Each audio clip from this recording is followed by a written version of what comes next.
Welcome to the Journey to Develop Her podcast. I hope you all are having a blessed week. We have a special guest about to come on here. We're going to be talking about landlording the right way. So it's going to be amazing. While we're waiting on our guest to join us, if you're catching this on the replay, make sure you go and subscribe to our YouTube channel, Journey to Develop Her. Also, the podcast on Apple Podcasts, Google Podcasts, Spotify, and all of your major platform sites, right? Where you can stream the podcast. Make sure you're sharing it with people that you know love real estate, who you know love all things, self-development and business development as well. And if anybody has any questions for our guest, who is a landlord coach, please put your questions about being a landlord, property management, real estate investing in the question box below. But she's going to be talking about landlording. She's been a property manager and investor and landlord for over 30 years. So she has tons of experience on that. And we're also probably going to talk a little bit about real estate development and or investing as well, because she has some experience with that as well. So I'm going to pick her brain for you guys. If you have any questions, put it in the box below, question box below, and definitely get to your question. Thank you for coming on. Absolutely. We've been trying to get this going for like 2 weeks or so. So I do appreciate you for taking the time out, for meeting with me. Let me introduce you to everyone. This is a woman that I actually admire. I found her on a Facebook group somewhere. And I was like, I like her. She has to come on the podcast. And you've been in the real estate industry for a long time. And I was just telling everyone that you've been in the landlord or property management capacity for over 30 years. You also have a background working with CDFIs or the New Jersey Redevelopment Authority, right? Correct. Like, ooh, okay. That's great.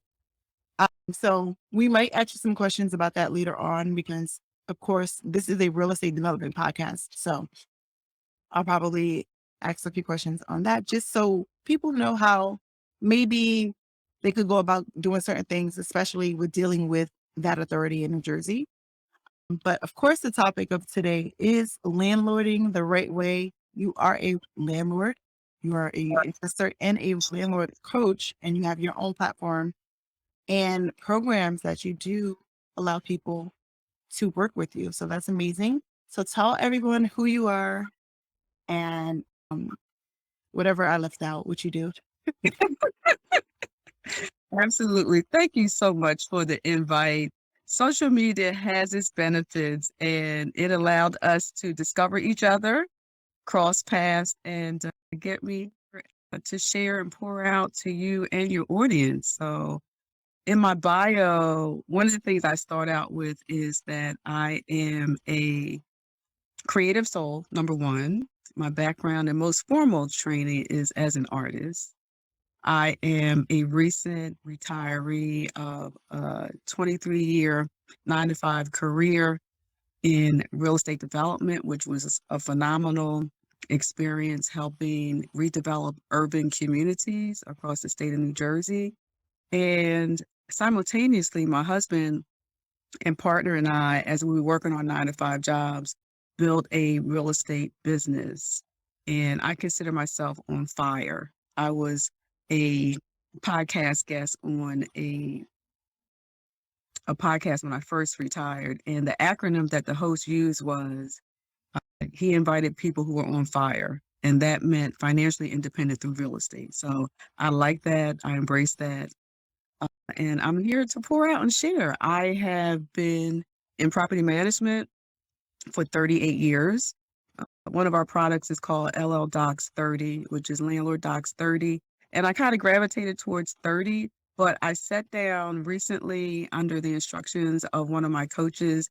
She said, forget saying 30 plus years. How many years? 38 years we've been at this. So yeah, that's who I am. We can get more into it, but I'm glad to be here. Awesome. I mean, that's incredible. Wow. And let everybody know your name because the last name I think I messed up. So Kim, I got right. That's okay. Is it Babe? It's Bab as in ab, and it's Avant, like avant-garde, Avant-Babb. Okay, got it. I got it. All right. I didn't want to butcher that. Everyone will have all of your information to get in contact with you and stay in contact with you. So the question of the hour is,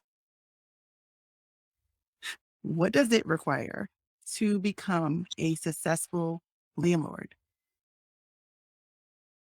It's not a silver bullet, it's a combination of things.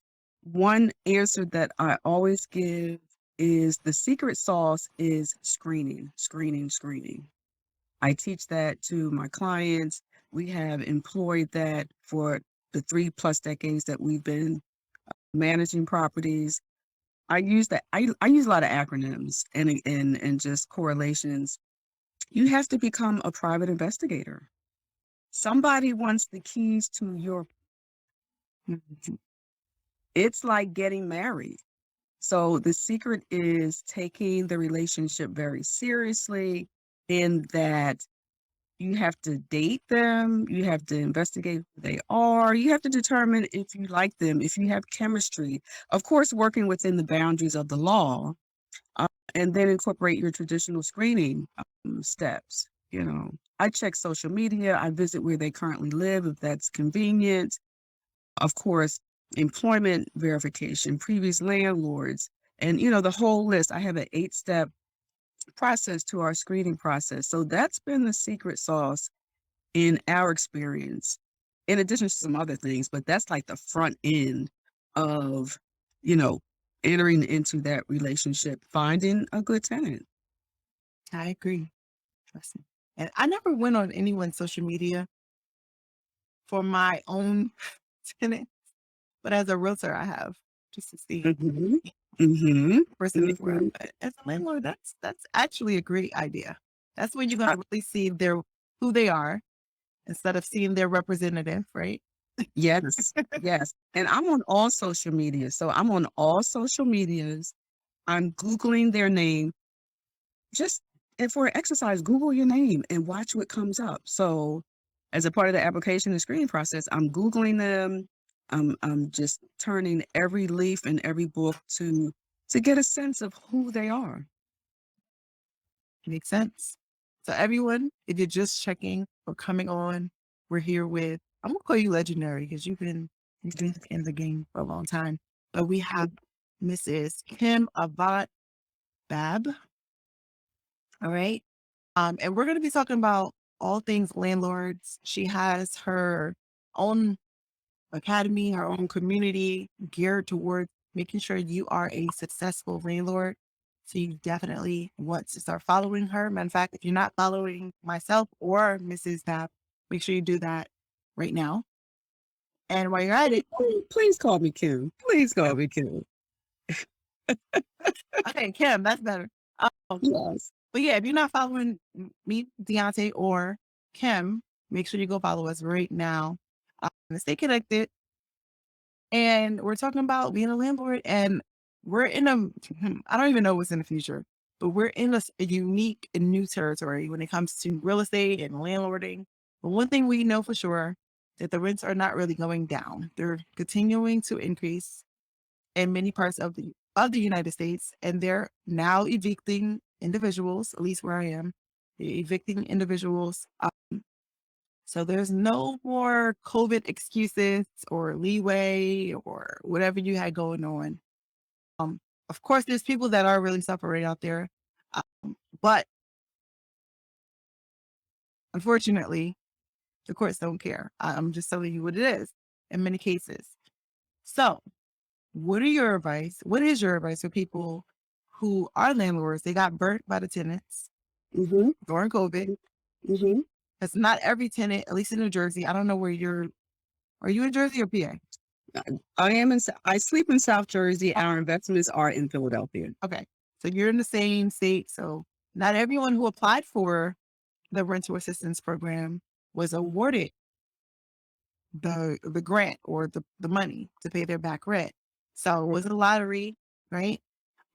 In many cases. So what what at this point should landlords do. If they do have a tenant that's not paying, they didn't get no rental assistance because that time has passed. Mhm. What advice do you have for them? Okay, so what I'm going to say is COVID was the worst winter storm that we have experienced as landlords. It truly tested our business model as landlords. It tested who we are as landlords, because who we are as landlords really, filters into how we do business, right? So it tested whether or not we had the business structure in place to have a cushion, to be able to interact and communicate with our tenants, and to navigate that process. It's forcing us to rethink how we do business. Some of us as landlords were really financially affected by COVID, and we're going to have to lick our wounds and move on and reassess how we restructure our business. It's unfortunate. I'm in so many Facebook groups and real estate organizations. I've heard the horror stories. I've watched the devastation of small landlords.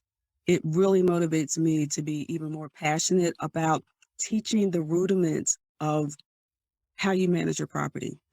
I think about, unfortunately, how, the sexiness of buying real estate is front and center. How to get rich quick, how to buy real estate without cash, how to use credit cards. There's so much emphasis put on how to buy real estate if you're going to do flipping, wholesaling, be a developer, etc. But I correlate it to like buying a car. A lot of people do research about the car they're going to buy. They buy the car, they have the keys to the car in their hand, they test drive the car, but they don't necessarily research what type of gasoline to put in the car. Okay. And I compare that to real estate. They buy it. If it's a buy and hold situation, do they really spend the time doing the research and educating themselves on property management, which is the gasoline in the car?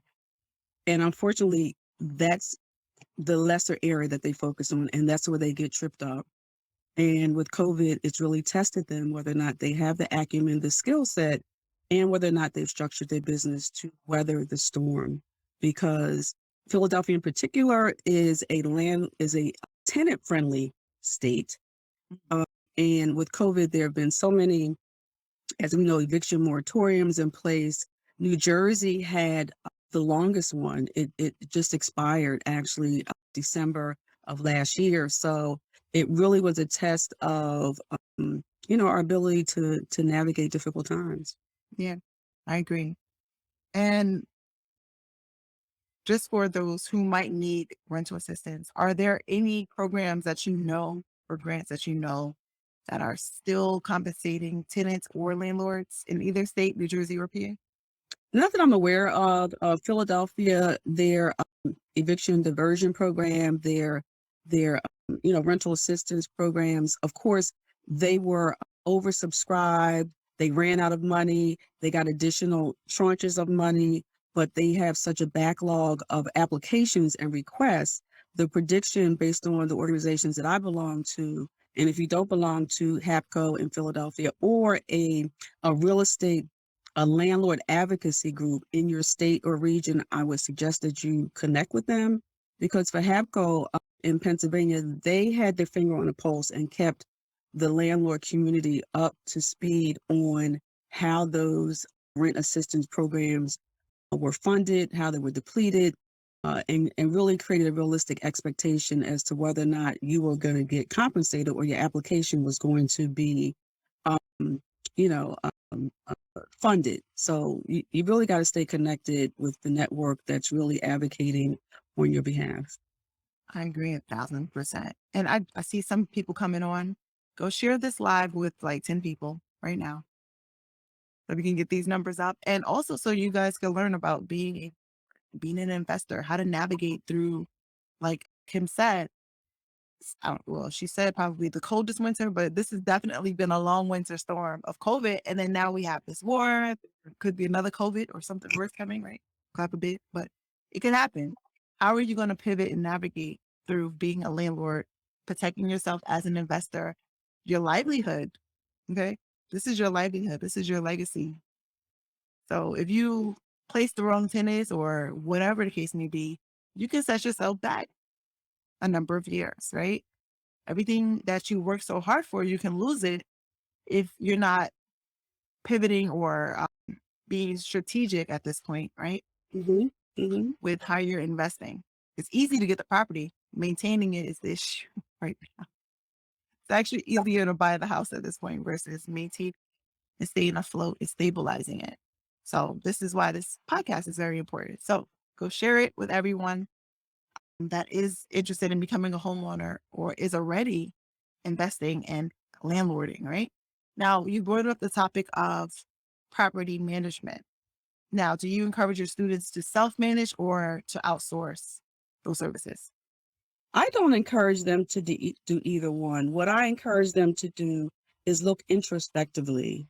I have a exercise called the mirror test, and I help them and I guide them to ask the hard questions.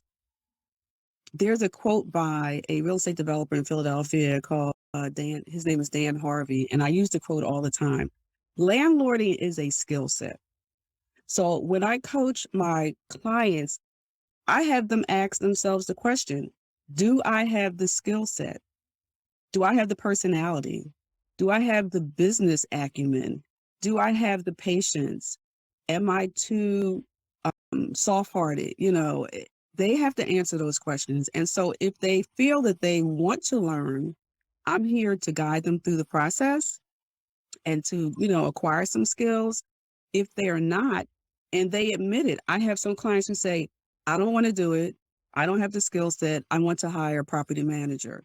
And I will guide them through that analysis and that assessment, because I also tell them that hiring a property manager is not a set it and forget it situation. Don't be fooled. Don't have on rose colored glasses. Why? Because the asset belongs to you. It is deeded in your name. If there's anything that goes awry, and there has to be an eviction, which I compare to a divorce, right? So when someone wants to rent your property, I compare it to the dating process. You want to get to know them, you go through the screening process. If they're approved, then you give them the key. It's like putting the ring on their finger. You are married. And we all know it's easy to get married. The challenge is getting the divorce. So if there is a divorce, which is an eviction, and you have a property manager, at the end of the day, you have to show up in court. Right. You have to weather the financial responsibility of that divorce, not your property manager. So, I encourage them and I give them things to think about uh, in reference to interviewing a property manager, and not just picking one out of the yellow pages. That property manager is going to be your business partner. They're going to represent you in the selection process, in the interaction process with your tenants. It's not just you're on a beach and they're sending you a check once a month. You really have to be participatory in the selection of that property manager, whether or not their business philosophy is in line with yours, whether or not, they will treat your tenants the way that you would want them to. And it's just a whole list, a checklist of what I encourage them to think about if they do not want to self-manage, but they want to hire a property manager. Awesome. And are you, well, outside of traditional rents or like Section 8 tenants or cash tenants, do you implement any other strategies such as like corporate leasing, Airbnb, group homes, and group leasing? We don't personally, but I know that they're out there. Mhm. And, that's really a choice of the property owner, what type of asset class they want to be in, because there's so many to choose from. What I encourage them to do is get educated, be ready so you don't have to get ready. If you want to be in business, you really have to spend the time to do the research, to make alignments and network with individuals and organizations that's going to constantly feed you with the knowledge that you need to run your business. Landlording is a business. It is not a side hustle. Landlording is a business. It is not a side hustle. We are in tax season right now. If you're not doing your taxes, if you have not been, you know, keeping your books Right. and monitoring your income and your expenses since last year in reference to your rental properties, then you're not running like a business. I need you to get there. I need you to realize what it is and orchestrate it and manage it like it's a business. Yeah, I agree. I'm currently in uh, a government contracting cohort, and it's a lot of things that I already knew. But if you are organized, if you are exercising your investment property or properties as a business and it's structured correctly, the government will actually pay you to house people, just like a Section 8 tenant. So, and you can make more money. So, make sure you guys, ladies, whoever are operating as a business, you're setting up proper business formation. You're not doing it as a sole proprietor.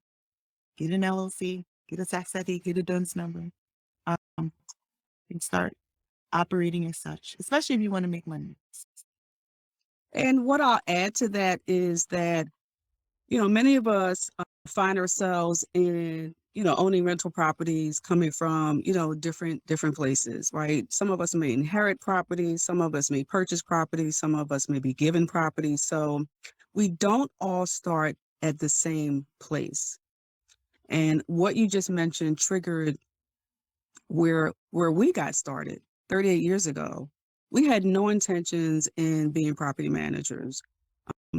Blessed my late mother-in-law, Estella Babb. She owned real estate and was buying real estate into her 70s. Mhm. Our first foray of property management was managing her triplexes in Philadelphia, right? We were young, naive, and nervous. We didn't know what the hell we were doing, right? And then when we branched off and she helped us buy our first investment property, we were operating as a sole proprietor. We didn't know any better. So as you progress through the journey, you learn as long as you, commit to being a lifetime student. And if this is a space that you want to be in. So as we move down the journey, we realize that, you know, being a sole proprietor and owning properties in our own personal name was not the ideal situation. And then later on, we formed the LLC. So I say to my clients, don't beat up on yourself because we don't know what we know now. Well, I think you know what I'm trying to say. If I knew now what I knew then, Right. I would have started out with an LLC, but you don't always know that. So you just progress as you grow Mhm. and you can recalibrate some things, but just learn from your experience. Yeah. And because I'm sure everything wasn't a win during your journey, especially being in the business 38 years. Even if someone's just starting during COVID, everything is not going to be a win. Like, I'm sure these failures turned into lessons or whatever the case, maybe the losses turned into lessons. So Yeah. I'll keep going at it. The business model does work. It's just sometimes things happen, right? And I don't foresee rent going down. And if it does, it'll be the first time in history it actually decrease instead of increase, right? So I would definitely encourage you to still invest wisely, of course. Don't just go buy anything. Make sure it's going to be able to flow correctly and where you want to be at with your goals, right?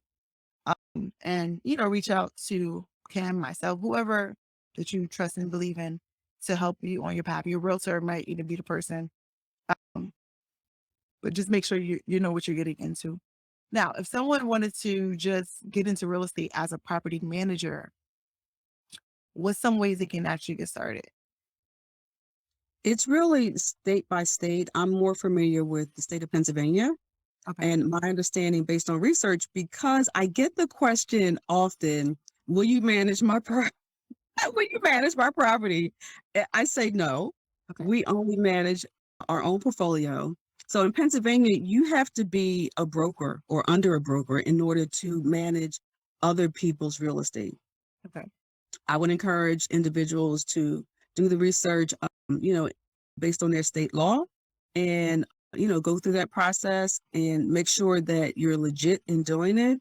I do have some clients who have had, experiences with property managers who just say that they're property managers.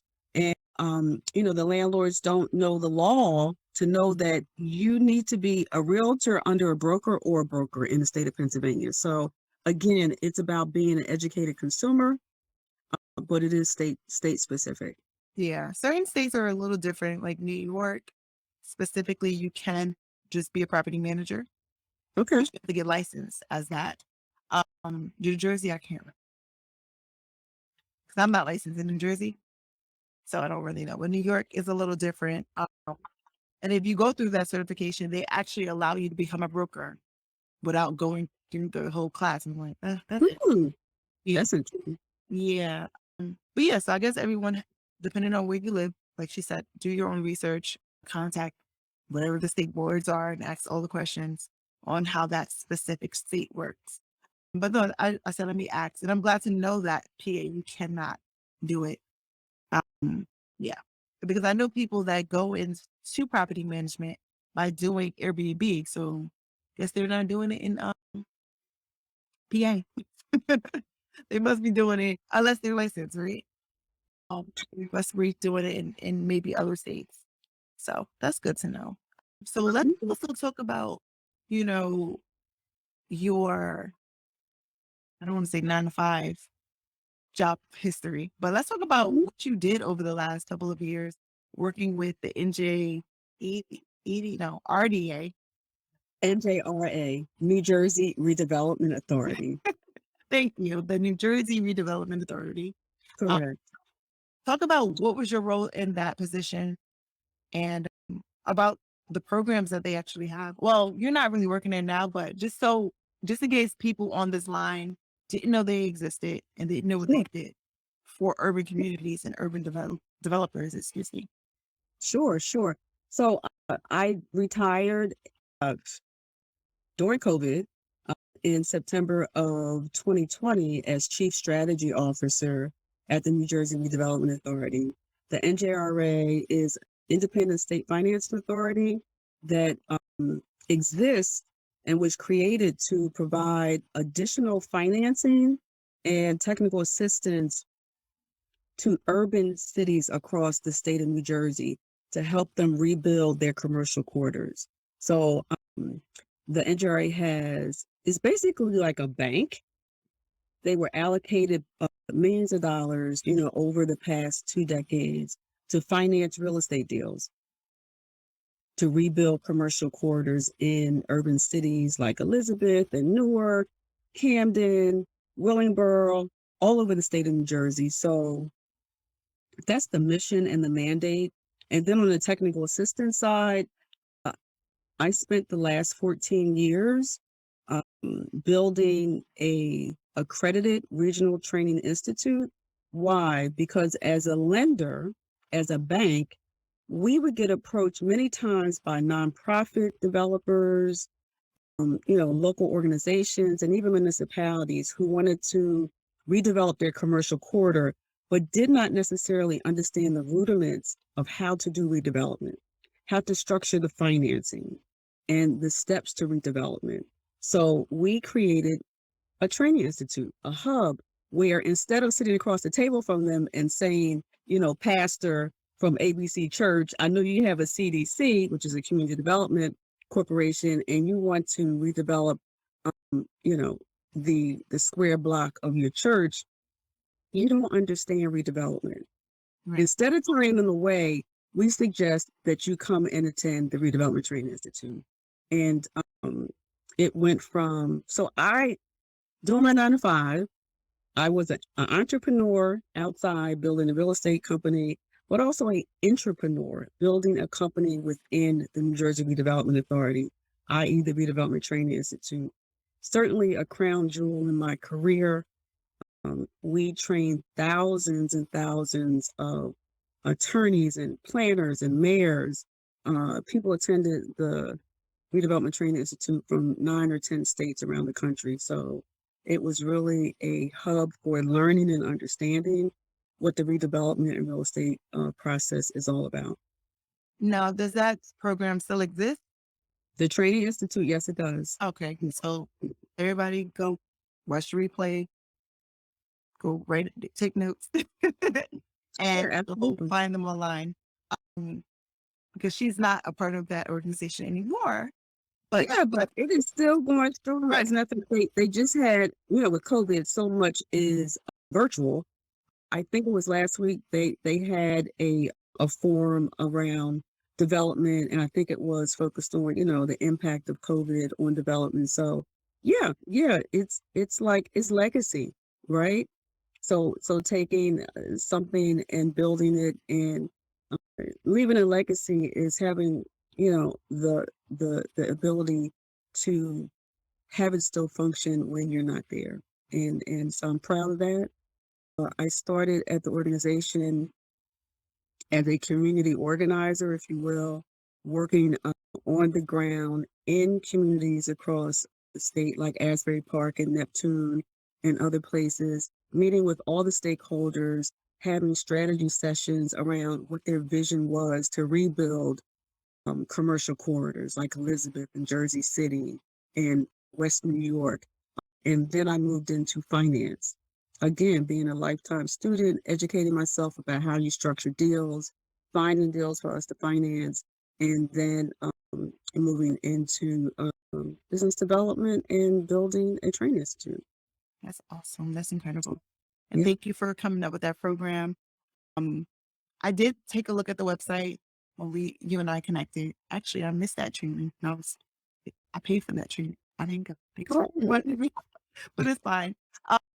But no, thanks for, being a visionary and introducing that program because I feel like a lot of individuals throughout this country, they have great ideas. They even own acres of land, but they don't know the slightest thing to do, right? And then they Yes. come on a place like, Instagram, and then somebody's like, yeah, give me $10,000. I'll show you how to do everything, right? Or they contact a redevelopment consultant firm who's going to even charge them more, to be honest with you, depending Yes. on what it is. So not little, but training institutes like that, that's community based, that's specific to our people, right? The ones that probably they get taken advantage of the most is Mhm. vital. So thank you. Let's give you your flowers while you're here. Thank you for creating that program.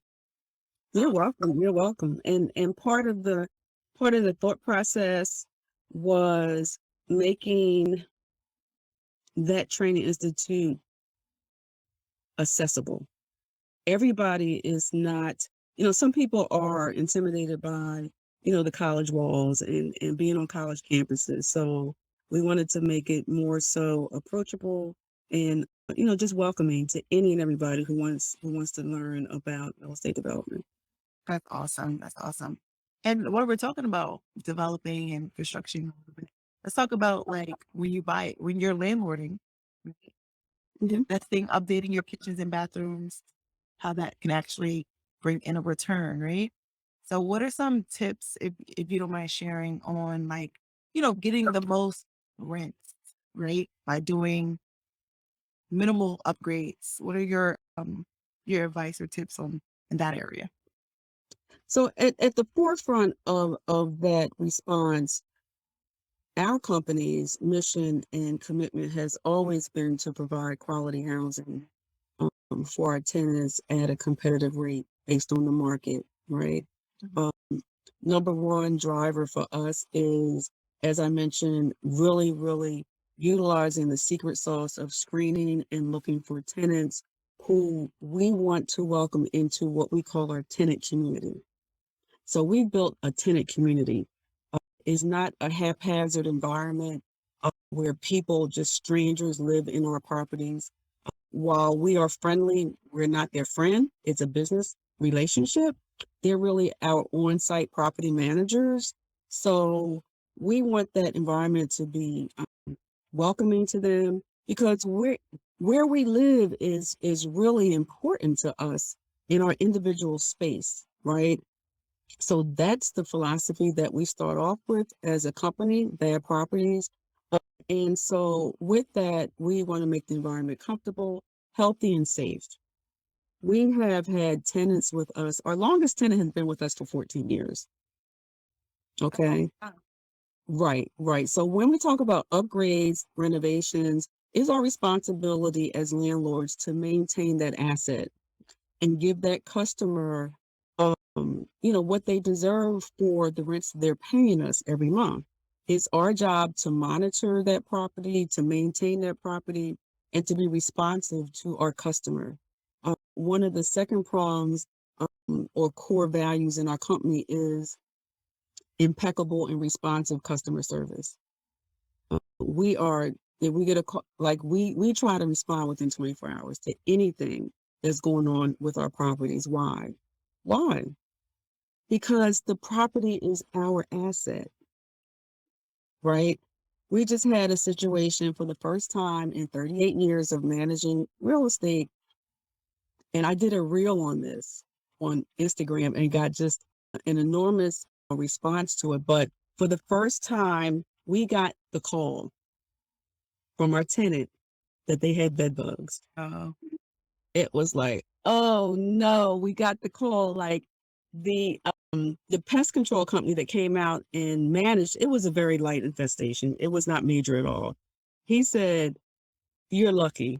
The first time in 38 years with all the properties that you've managed and people that you've interacted with, for this to be the first call in 38 years is just phenomenal, right? The point in bringing that story up is in Philadelphia specifically, they recently passed the bed bug law that, and this is why you have to know your business, that requires the landlord to pay 100% of remediation for bed bug infestation if it happens within the first 365 days of tenancy. So when we got that phone call, we had to pay for the remediation. And I've gotten some requests or response from people, well, why should you have to pay? Well, number one, it's the law. But number two, at the end of the day, at the very end of the day, that's our property. If that tenant and they're in their first year's lease, if they decide not to renew and they move and we don't remediate that property, we still have bed bugs. Right.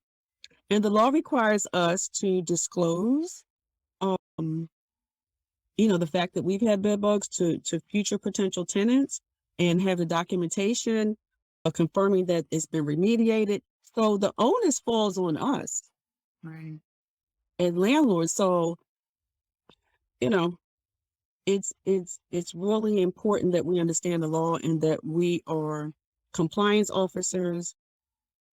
I teach in my classes that landlords they have multiple personalities, right?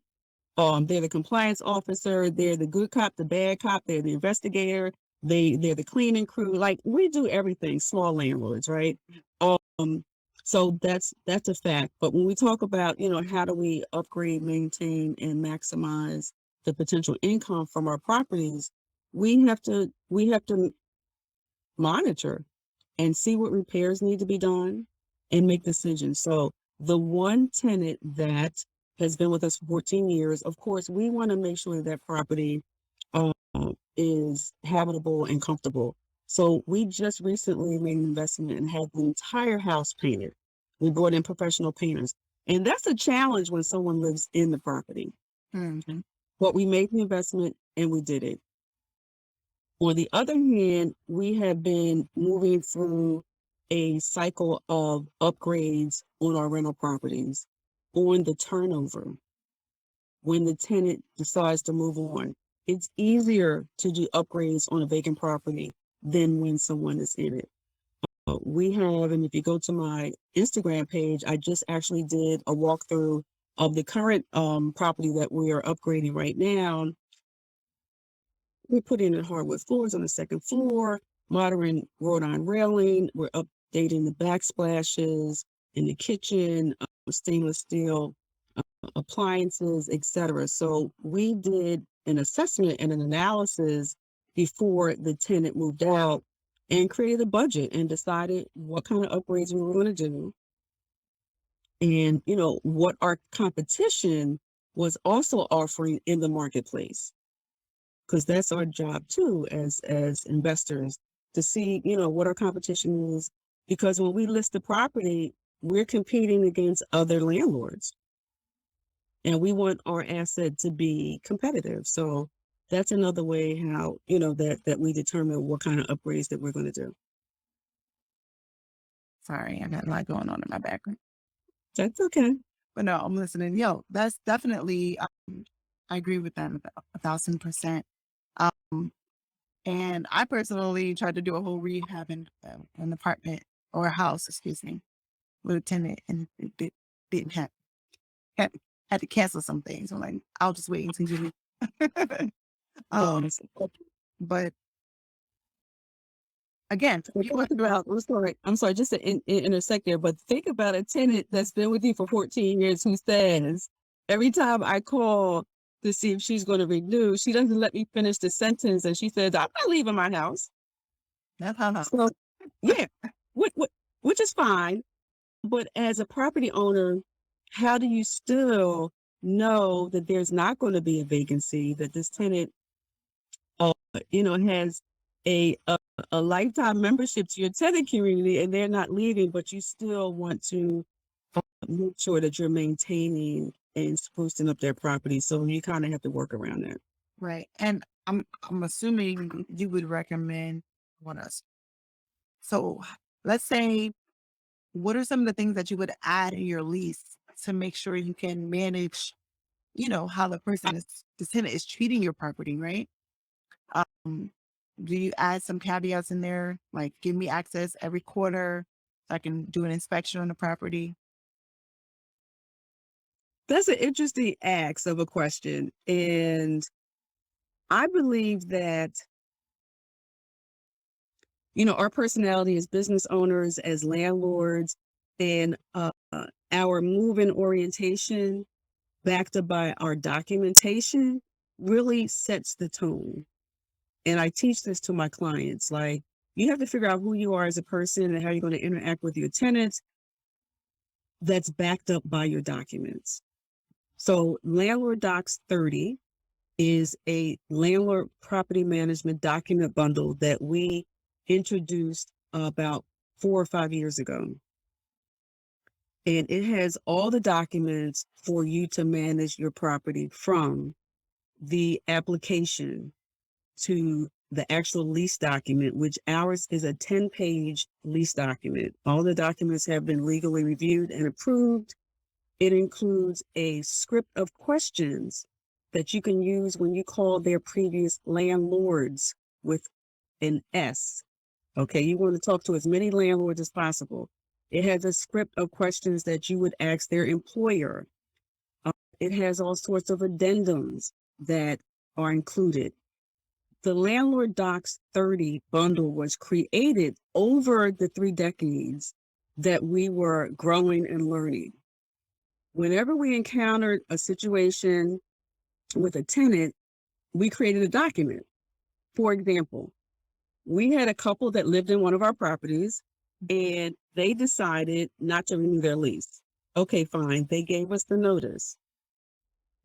Listen, it was a cordial relationship. We dated. We decided we wanted to hang out. You decided that you want to break up. No problem. Okay, so we listed the property. We're going to show the property, right? They gave us pushback and said, I'm not comfortable with you bringing people in the home while we're here. And I said, okay, but you told me that you're not staying. So I'm putting the property on the market and I'm going to start showing it. And we had to negotiate a mutual agreement where they were not in the property when we brought people there. I mean, it was like really, really a push and pull. So what did we do? We created a clause in our lease that says, upon mutual agreement of discontinuance of renewal, we have the right as landlords to market the property and schedule showings that is, convenient for everyone. So that 10-page lease includes a lot of different clauses that allow us to create mutual expectations between us and our tenants. For example, entry, the right to enter. Right. If it's an emergency and we get a call, we're going to go right in. If it's, just an occasional maintenance walkthrough, we're going to give you 24-hour notice. So your documents have to support how you operate your business and how you communicate with your tenants. Is not, and I think I did a reel on this as well. I got a lot of hits on this because I hear from landlords that my tenant says, I can't come to the property. Excuse me? Wait a minute. At the end of every moving orientation, I shake the tenant's hands and say, welcome to our home. You can stay as long as you want, as long as you pay your rent on time, in full, and you take care of our asset. So I get really confused when along that journey, the tenant gains the control and the reins of your property and tells you that you can't come to my house. I don't understand how that happens, but it doesn't happen with our company. And again, I think it depends on, who you choose to get into a relationship with, the demeanor of that person, and how you communicate that prenup, which I consider the lease as the prenup. Yeah. Wow. I mean, I like the way you correlate it to because it is like you're dating with a tenant and you won't know who they are. So it's time for divorce. And sometimes they come in as kittens and they leave as lions because the relationship gets toxic and ugly. Mm. And it's unfortunate that it ends with a divorce. And my commitment in this space of being a landlord strategist and a landlord coach is I want to alleviate landlords from ever having to experience the divorce. I want to alleviate landlords from ever having to evict a tenant. So that's the motivation for me, instilling tools and techniques and strategies to help you, number one, eliminate the fear that is going to happen to you, and then having it happen because it's emotionally and financially draining. It can be. And I'm glad you mentioned tools. I'm going to assume you also have like some type of systems or apps that you use to help manage your own properties. I don't know how many you have. It's up to you if you want to share. But over the last 38 years, they have developed, prop tech type of apps to help you manage properties, right? So what are some of your favorite apps that you use or websites that you use for property management?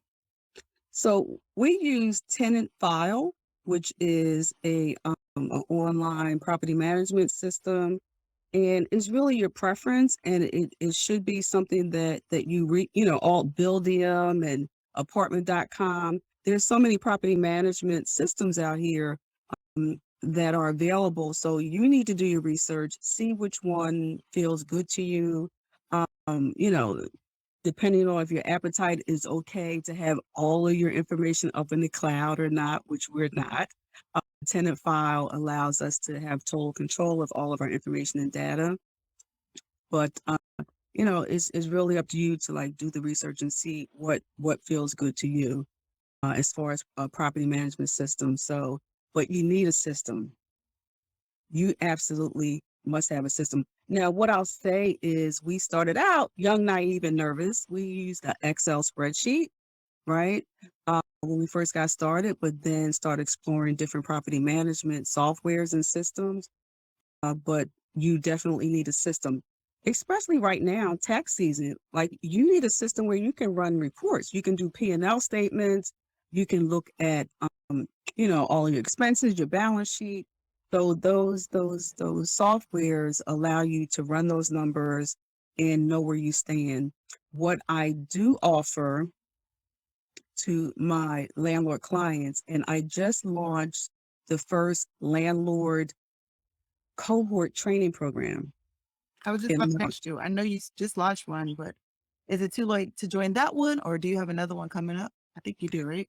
I have another one coming up in May. I'll start marketing. Actually, folks can look out for a free webinar I'll be doing on how to screen rental applicants on May the 30th. So I'm excited about that. I'll run a few free webinars because I want to just pour value into you and invite you to join our second cohort, which will start on May the 30th, which is intensive. We meet twice a week. We get into the rudiments and just techniques around property management and landlording, and then we get into strategy.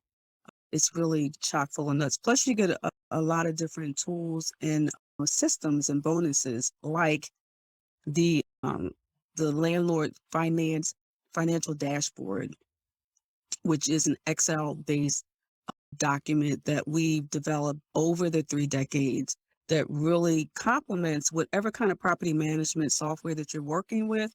I believe you need to know your numbers. Oh, yeah. You need to know Come on. you need to know your numbers. And the landlord financial dashboard, yeah, you really do. But you'd be surprised how many people don't know their numbers.